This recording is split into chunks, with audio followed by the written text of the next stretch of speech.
Genève n'est pas à l'origine une ville très industrielle et ce n'est pas une ville ouvrière.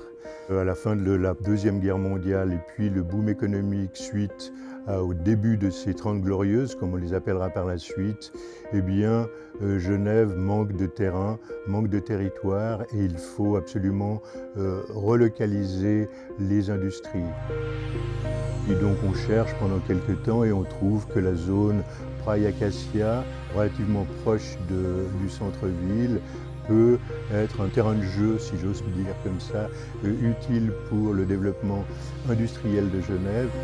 Il y avait d'un côté de la route des Acacias toute une friche qui était convoitée et habitée par des forains, zone qui avait pas une très bonne réputation. Et ces gens-là, on les a déménagés et on les a installés à Versoix. Et donc on a déplacé ces gens et on va créer cette fondation qui a pour but d'accueillir les activités industrielles, en étant sûr que l'on va exclure toute zone d'entrepôt, garage, magasin de meubles qui prennent beaucoup trop d'espace, mais on veut vraiment favoriser la fabrication. Toutes les personnes qui veulent viennent s'installer avec des baux de longue durée. Et puis, c'est la création vers 1960 de cette fameuse FIPA qui est divisée en deux parties. La partie sud de cette FIPA est desservie par un réseau ferroviaire assez dense, assez spectaculaire. Et puis, l'autre, la région nord de cette zone, n'est pas desservie par une ligne ferroviaire. Donc dès l'origine, il y a deux options, deux types d'industries qui vont s'installer. Au sud, quelque chose de plus lourd, puisqu'il faut une desserte ferroviaire, et l'autre beaucoup plus légère, qui a beaucoup moins besoin de transport et transport de marchandises en général.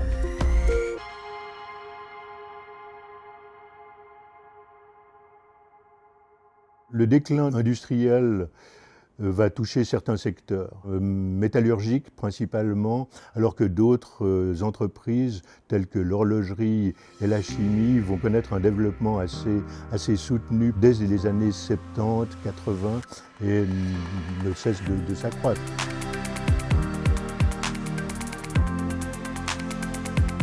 Et donc on a là affaire à un cycle économique tout à fait normal d'évolution.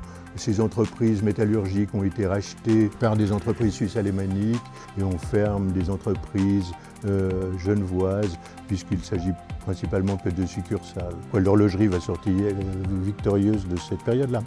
Mais il n'y a pas que des entreprises de pointe qui s'installent. Il y a des carrossiers, il y a des petites entreprises pas connues mais qui jouent un rôle essentiel dans la vie économique genevoise.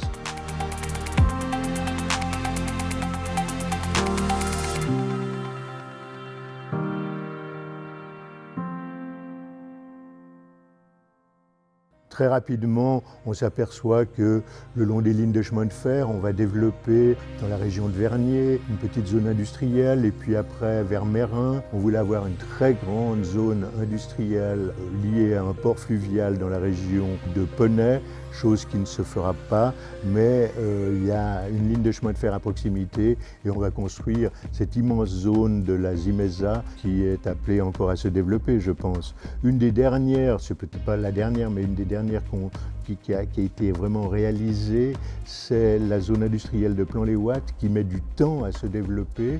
Et puis, entre-temps, l'industrie s'est complètement transformée. On a besoin d'autre chose, on a besoin d'entreprises prestigieuses et on va construire des immeubles de très haute qualité architecturale sur cette zone industrielle. Dans les années 60, les entreprises étaient beaucoup plus polluantes et on les a mis un tout petit peu à l'écart pour pouvoir continuer à bâtir la ville dans la ville. Mais de nos jours, la plupart de ces entreprises ont des mesures anti-pollution assez extrêmes.